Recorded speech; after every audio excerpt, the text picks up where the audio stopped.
M. Boulris, M. Choquette, bonjour. Bonjour. Bonjour, M. Boulris, en visite à Drummondville. Donc, parlez-nous de votre journée, en fait, votre constat.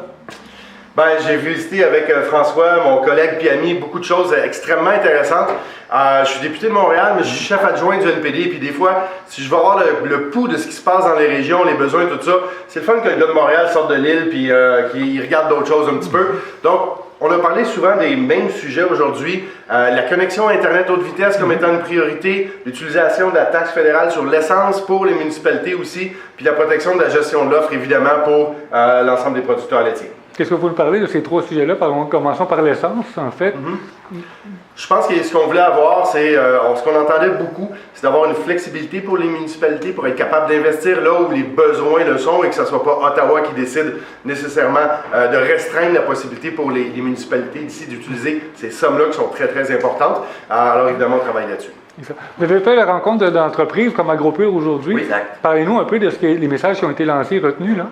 Je pense que chez AgroPure, on a vu probablement que c'était une belle entreprise, avec des employés qui sont très fiers de travailler là, qui offrent des bonnes conditions de travail, mais qui se font rentrer dedans à chaque accord commercial que les conservateurs ou les libéraux signent. À chaque fois, la gestion de l'offre, le marché est ouvert de 3 %, on a quasiment perdu 10 % de la protection de notre marché. Là, ils disent ça suffit. Et puis, ils veulent avoir des meilleurs programmes de compensation pour les producteurs, pour les transformateurs laitiers. Ils veulent avoir des bons systèmes également où ils vont éviter de perdre trop d'argent parce qu'ils sont en compétition avec les Américains, avec le reste du monde. Ils ont beaucoup de pression. Il faut que le gouvernement fédéal leur fasse plus. C'est pour ça que la semaine passée, on a décidé de faire une annonce où on s'est engagé clairement et fermement à dire que jamais on va rouvrir de brèche dans la gestion de l'offre. De notre côté, le NPD, c'est clair. On demande aux autres partis politiques de faire la même chose. Puis ce qu'on veut, le gouvernement libéral a annoncé de l'argent pour la compensation pour les producteurs laitiers, mais on veut que ça soit équitable pour tous les producteurs laitiers. Parce que la dernière fois, il y a très peu de gens qui en ont profité. Puis on trouve que ça n'a pas d'allure. Encore aujourd'hui, on parlait d'Internet. Constat aussi qu'on peut faire à Drummondville. On est tout près de Drummondville, près des grands centres, et on a des problématiques au niveau déjà local ici. Qu'est-ce qu'on propose? Qu'est-ce qu'on voit? Qu'est-ce qu'on entend? Premièrement, c'est ridicule. On est à 1h15, 1h30 de Montréal. C'est le cœur du Québec, ça le dit, c'est vraiment le cœur du Québec. Des besoins de développement économique. Puis là, il y a un frein majeur qui est des zones qui ne sont pas couvertes par un Internet haute vitesse. Nous, au NPD, on pense que ça devrait être un service public, un service essentiel pour nos PME et nos entreprises. Là, le gouvernement Trudeau dit 2030, tu ne peux pas attendre 11 ans, il faut vraiment tout de suite faire des appels d'offres, s'asseoir avec les gens. Puis je pense que c'est important que nous, on a un plan là, où on veut couvrir tout le monde. M. Choquette a déjà fait justement des sorties publiques là-dessus en disant c'est maintenant. On se donne un échéancier de combien de temps pour répondre à ça? Environ 2 ans, je pense qu'on devrait avoir réglé tout le problème. Puis ce dont on veut être sûr et certain, c'est que c'est pas juste quelques endroits qui vont être couverts, mais toute la région, qu'on n'oubliera aucun rang. Donc, on veut une couverture complète. Et là-dessus, on veut que, oui, le gouvernement, bien sûr, soutienne les compagnies privées, mais par contre, il faut qu'il y ait des engagements avec ça, il y ait des conséquences avec ça qui viennent. Et les engagements, c'est que ça soit une couverture complète de tous les citoyens de Drummond. Parfait. Je vous amène sur 2 derniers sujets. Parlons du village québécois d'antan. Oui. En fait, des besoins criants ici. Vous avez été au fait, M. Boulris et M.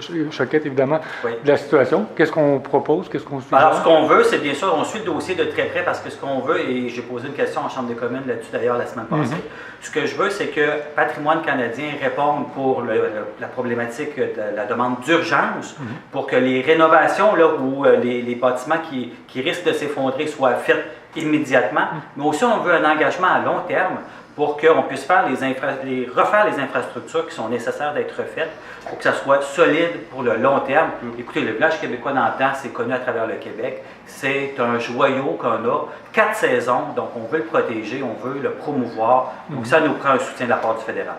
Un atout touristique majeur pour la saison. Il faut vraiment sauver la saison estivale. Donc là, il y a urgence. Il faut que Patrimoine Canada aille plus vite un peu. Il ne faut pas juste qu'il étudie le dossier, il faut qu'il ajuste. Mini moyen, on est rendu là. J'amène sur un dernier sujet. 15 semaines, c'est pas suffisant. Un débat, en fait, un discours que M. Choquette tient déjà depuis un moment. Parlez-nous un peu des positions qu'on aura à cet effet-là en santé. Nous, on travaille avec Marie-Hélène Dubé qui est en visite ici, avec plusieurs groupes aussi pour dire, quand vous êtes malade, quand vous avez eu le cancer ou quand vous avez une maladie grave, pourquoi limiter ça à 15 semaines?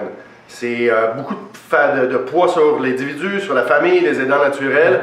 C'est totalement injuste, puis on a les moyens de faire différemment pour respecter le processus de guérison des malades pour chaque maladie Puis c'est une question de dignité humaine, je pense, François, tu le disais. Cette aussi. dame-là, Marie-Hélène Dubé, ça fait une dizaine d'années qu'elle se bat pour ça. Elle a elle-même souffert d'un cancer et elle s'est retrouvée avec rien, sans le sou. Ça, c'est totalement inhumain. Et en quelque part, comme Alexandre le dit, c'est une question de dignité humaine.